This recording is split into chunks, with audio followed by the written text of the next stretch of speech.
con una presentación que quiero haceros de Macarena Estevez y de Nuria Oliver. Van a charlar un ratito entre ellas. Maca es socia de Deloitte, licenciada en matemáticas y, bueno, autora intelectual de este maravilloso encuentro. Y Nuria Oliver creo que sobran las presentaciones, ¿no? No podríamos hablar de inteligencia artificial en femenino sin mencionarla. Lo primero, agradeceros que estéis aquí. Estoy encantada de teneros a las dos. Aprovecho también para felicitarte, Nuria, por ese primer premio de la Fundación X-Prize, por utilizar Data Science para combatir el COVID y sobre todo por servir de inspiración en general a todas las personas, pero en especial a las que no somos expertas en inteligencia artificial. Así que muchísimas gracias por ello. Os dejo este ratito para que habléis entre vosotras de esta iniciativa. Y bueno, voy a aprovechar que tenemos además ahora un montón de asistentes de testigo para si pudiéramos tenerte como invitada para nuestro podcast de Territorio en Big Data Magazine, pues sería ya maravilloso en un huequito que tú puedas hacernos en tu agenda, que sabemos que siempre tienes los tiempos con pinzas, pero ahí lo dejo, te lanzo la invitación y nada, yo apago la cámara, os dejo a vosotras para que charléis este ratito y todo vuestro cuando queráis. Muy bien, muchas gracias, Mari. Bueno, yo lo primero que quiero hacer, además de darle las gracias a Nuria por estar aquí con nosotros, que sabemos que su agenda es tremenda, quiero presentarla. Presentar a Nuria es una cosa, bueno, que llevaría muchísimo tiempo si tuviera que deciros todas las cosas que ha hecho a lo largo de su vida. Comenzamos porque es ingeniera de telecomunicaciones, eso ya es una cosa que suena interesante. Es doctora por el Media Lab del MIT, consejera independiente de Bankia, asesora científica del Vodafone Institute, académica numeraria de la Real Academia de Ingeniería de España. Es una de las mujeres investigadoras en informática más citadas en España. Sus artículos a fecha de hoy han sido citados más de casi 20.000 veces. Cofundadora y vicepresidenta de EGIS, que es de European Laboratory for Learning and Intelligence Systems, de la que vamos a hablar ahora en un ratito. Y es conocida por su trabajo en modelos computacionales de comportamiento humano, inteligencia artificial, interacción persona-máquina, informática móvil y Big Data para el bien social. Recientemente, que es una de las razones por las que también la tenemos aquí para que nos cuente, ha sido ganadora del primer premio de la Fundación X-Prize por un trabajo que han hecho en colaboración con de Valencia for COVID-19 y el gobierno valenciano desde marzo del año pasado para utilizar Data Science en la lucha contra el COVID. Y entonces, Nuria, aprovechando esto último que comento, quería hacerte una primera pregunta. Vamos con un poquito de prisa porque somos muchas las que hoy tenemos que contar cosas. Pero mira, quería, Nuria, que nos contaras un poco en qué ha consistido este proyecto y por qué crees tú que habéis sido merecedores de este primer premio. Gracias. Muchas gracias a Macarena, gracias por la invitación a participar, aunque sea digitalmente, en vuestro evento. Bueno, pues no sé si estáis viendo mi pantalla, si estáis viendo una presentación que sirve un poco de contexto para contestar tu pregunta. Una de las líneas de trabajo en las que tengo experiencia desde hace más de 10 años es en el uso de los datos en la inteligencia artificial para el bien social. Y dentro del bien social, una área concreta de interés y de trabajo, en mi caso, ha sido para la salud pública en el contexto de enfermedades infecciosas. De hecho, con mi equipo en Telefónica I+D, ya en el 2009 hicimos un estudio del impacto que tuvieron los confinamientos que se hicieron en México cuando se produjo el brote de la gripe A. Desde ese momento también pude trabajar cuando se produjo el brote de ébola en la República Democrática del Congo y justamente el año pasado, antes de que comenzase la pandemia de coronavirus, estaba trabajando con mi antiguo equipo de Vodafone y con investigadores de la Universidad de Southampton en el análisis de datos para ayudar a erradicar la malaria en Mozambique. De manera que cuando empezó la pandemia, me sentí impulsada a ofrecer tanto al gobierno central como al gobierno de la Comunidad Valenciana, pues una idea de crear un equipo de expertos y expertas en ciencias de datos para ayudar a suplir la brecha que hay entre dónde están los tomadores de decisiones y dónde están los datos, entendiendo que los datos son un reflejo digital de una realidad subyacente y con el objetivo de que esas decisiones que tienen que tomar los tomadores de decisiones pues estén basadas en la evidencia para que respondan a esta realidad, ¿no?, subyacente. Entonces, desde marzo del 2020, bueno, en el gobierno de la Comunidad Valenciana les pareció una idea interesante, decidieron que sí que querían hacerlo y de manera muy rápida creamos un grupo de trabajo formado por más de una veintena de investigadores del Sistema Valenciano Investigador que yo coordino y por ello me nombraron comisionada para Presidencia de la Generalitat Valenciana en Inteligencia Artificial y Ciencias de Datos en la lucha contra el coronavirus. Desde marzo del año pasado hemos estado trabajando en estas 4 líneas de trabajo. En primer lugar, en el modelado de la movilidad humana a gran escala, porque una enfermedad infecciosa de transmisión de humano a humano, como es el coronavirus, no se convierte en pandemia si no nos movemos. Y por eso estamos confinados y por eso intentan limitar la movilidad, ¿no? Por tanto, poder medir la movilidad es muy valioso para poder determinar la velocidad de propagación de una enfermedad infecciosa. La segunda línea de trabajo es el desarrollo de modelos epidemiológicos computacionales, es decir, modelos en el ordenador que nos permitan no solamente predecir cómo puede evolucionar la pandemia, sino también hacerlo bajo diferentes escenarios, por ejemplo, bajo diferentes medidas de confinamiento, bajo diferentes habilidades o capacidades de rastreo de contactos, de vacunación, etc.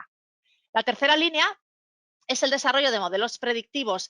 Fundamentalmente hemos trabajado en modelos predictivos de ocupación hospitalaria, de ocupación de UCIs y de prevalencia de la enfermedad.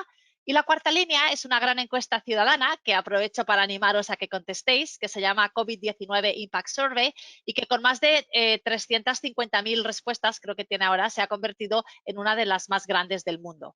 Esta encuesta ya llevamos 52 semanas con ella, es anónima, idealmente se contesta todas las semanas, es muy corta y nos permite entender la situación y la percepción de la ciudadanía durante la pandemia. Bueno, pues en este contexto, en noviembre del 2020, una fundación sin ánimo de lucro muy conocida, que se llama XPRIZE, organizó un reto para el uso de la inteligencia artificial para poder hacer modelos predictivos de la evolución de la pandemia y también para poder hacer un prescriptor de medidas. Entonces, como pensamos que encajaba muy bien con todo el trabajo que habíamos hecho, un subconjunto de este grupo de trabajo que yo he estado liderando, decidimos presentarnos a la competición de XPRIZE.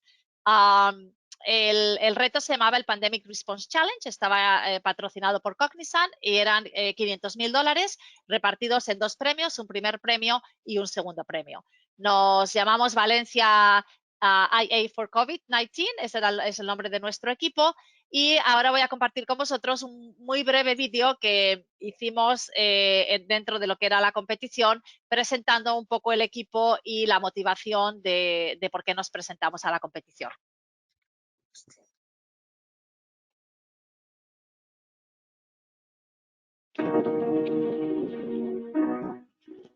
In March 2020, the world as we know it was turned upside down. Our social relations, our joy, and our way of life were put to a halt due to the coronavirus pandemic. We suffered, but we did not give up. We decided to work together, to adapt, to move forward, to redefine our lives, and to continue creating a better world while living with the virus.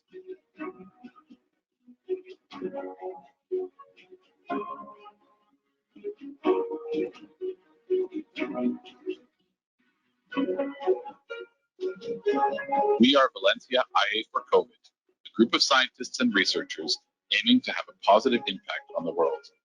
We have been working together since March 2020, helping the Valencian government make better decisions during the pandemic using data science and AI.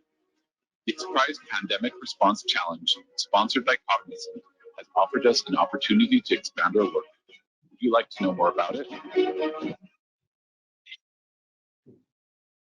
Bueno, eso es un poco una breve presentación del equipo. Entonces, pues después de matarnos a trabajar durante 3 meses, anunciaron hace 2 semanas los ganadores y anunciaron que habíamos sido los ganadores mundiales de este reto. ¿Qué es lo que hicimos en el reto? Podéis ver toda la información en esta página de web, pero básicamente tuvimos que hacer 2 grandes tareas. La primera era hacer un modelo predictivo del número de casos de coronavirus en más de 230 países y regiones del mundo a 180 días en el futuro y que tuviese en cuenta este modelo predictor las diferentes intervenciones que han sido implementadas en cada uno de esos 230 y pico países y regiones del mundo. Esto era muy ambicioso porque nosotros habíamos trabajado para la Comunidad Valenciana, pero no para el resto del planeta, ¿no? Nuestro predictor estaba basado en redes neuronales profundas y fue bastante competitivo. Creo que se quedó segundo en el ranking medio mundial, lo que nos permitió pasar a la final.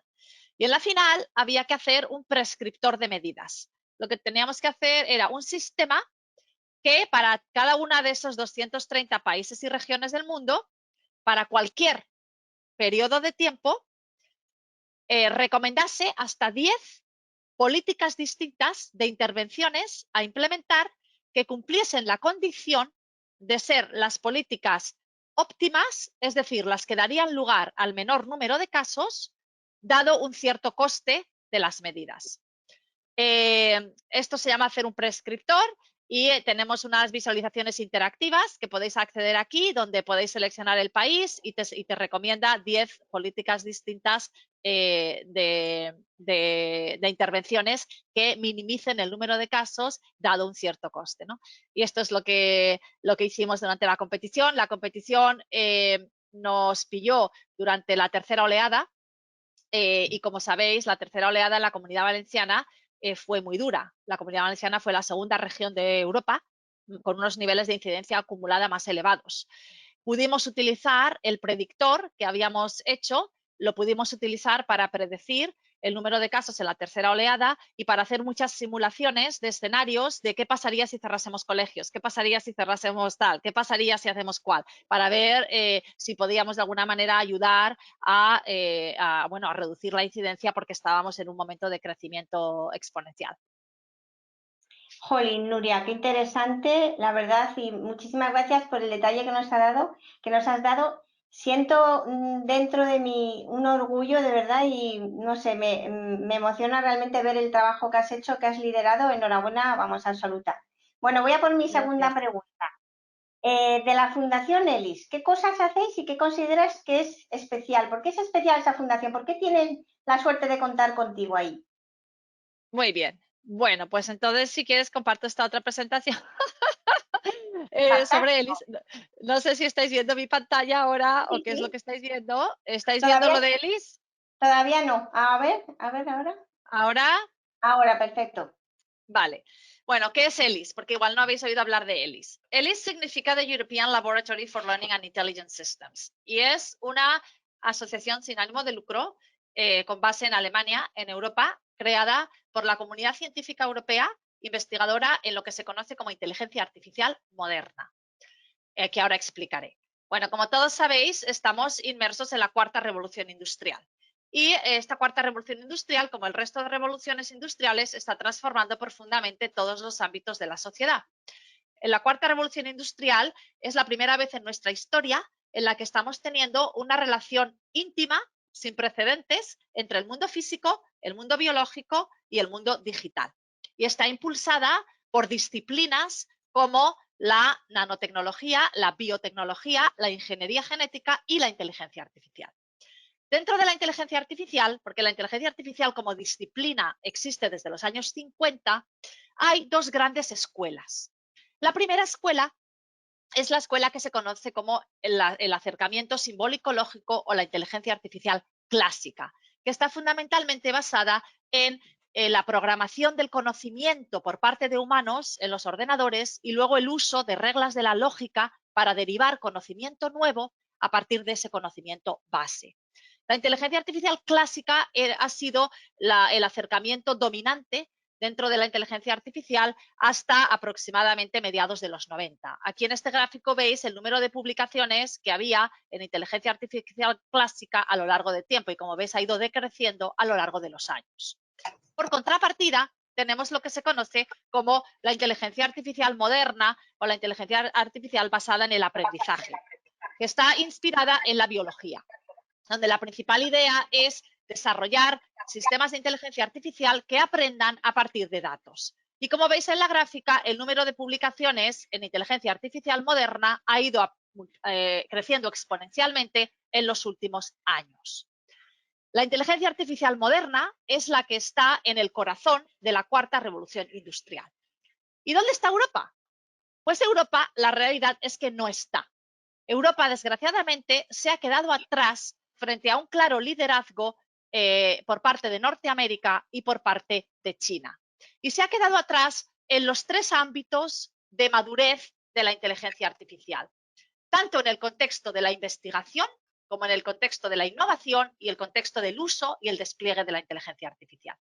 En el contexto de la investigación, aquí, por ejemplo, muestro el número de artículos científicos en los dos congresos internacionales más prestigiosos en inteligencia artificial moderna y vemos una clarísima dominancia de Estados Unidos seguido de China con respecto al número de artículos científicos. Si miramos por tipo de institución, en uno de los principales congresos, en NeurIPS, pues vemos que en el top 10 solamente aparece la Universidad de Oxford en la posición número 10 y además vemos que el número 1 no es una universidad americana, que quizás sería lo esperado, como MIT, sino que es una empresa, Google. Este es otro gran realidad en el contexto de la inteligencia artificial. La investigación en inteligencia artificial ahora mismo no está siendo dominada por instituciones públicas, académicas, sino por empresas tecnológicas. Si miramos la innovación, la situación es similar. Las empresas con más patentes en inteligencia artificial no son europeas. Y en ese contexto, nosotros, la comunidad científica europea, nos preguntamos ¿y qué podemos hacer para que Europa pueda ser competitiva? Para que Europa pueda tener una soberanía tecnológica en esta disciplina tan estratégica. Y entonces decidimos que el foco tenía que ser el talento. Y lo que queremos con ELIS es conseguir atraer, retener y también cultivar la próxima generación de talento investigador excelente a Europa. Porque el talento excelente atrae a otro talento excelente. Y además el talento excelente es el que realmente transforma la sociedad. Y desgraciadamente ese talento ahora no está eligiendo quedarse en Europa. El segundo pilar de ELIS es un reconocimiento de la diversidad regional de Europa. Lo que pensamos es que este talento esté distribuido en diferentes regiones de Europa y que sirva de semilla para crear unos ecosistemas muy dinámicos y muy potentes alrededor de la inteligencia artificial y de ese talento, de manera que surjan startups, que haya impacto en las empresas y también en las instituciones públicas. Pero si queremos tener masa crítica y ser competitivos a nivel mundial, tenemos que conectar esos ecosistemas regionales creando una red. Y de ahí surge la idea de ELIS. Su misión es realizar la mejor investigación en el mundo en inteligencia artificial moderna en Europa, que además tenga impacto social e impacto económico positivo. ELIS existe formalmente desde hace 2 años. Es una asociación sin ánimo de lucro basada en Alemania. Yo soy vicepresidenta de ELIS y en estos 2 años hemos desarrollado muchas acciones que no tengo tiempo de explicaros, pero que os animo a que miréis en Internet. Y una de las acciones es la creación de unidades ELIS. En septiembre del 2019, ELIS hizo una llamada competitiva para la creación de unidades ELIS. Una unidad ELIS es un grupo excelente de investigación que trabaje en inteligencia artificial moderna y que se comprometa a realizar la misión y la visión de ELIS. Un año más tarde, en septiembre del 2020, ELIS anunció el establecimiento de las primeras 30 unidades ELIS. Conjuntamente, estas unidades comprometían más de 300 millones de euros en los próximos 5 años para inteligencia artificial moderna. Y como veis, una de las unidades seleccionadas es la unidad de ELIS de Alicante, que fue la propuesta que yo hice con el apoyo de la Generalitat Valenciana. ¿Y qué es lo que hacemos en ELIS Alicante? Pues ELIS Alicante se llama el Instituto de Inteligencia Artificial Centrado en la Humanidad. Es una fundación sin ánimo de lucro y de hecho es la única fundación sin ánimo de lucro que hay en España dedicada íntegramente a la investigación de excelencia en inteligencia artificial centrado en las personas. Y además es la única unidad de ELIS en España. Tenemos 3 áreas de investigación. La primera es el modelado del comportamiento humano a nivel individual y a nivel agregado usando técnicas de inteligencia artificial. En el contexto del modelado agregado tenemos un interés especial en el uso de la inteligencia artificial para el bien social y de hecho todo el trabajo que yo he estado haciendo en el contexto de la pandemia estaría enmarcado dentro de esta primera línea de trabajo.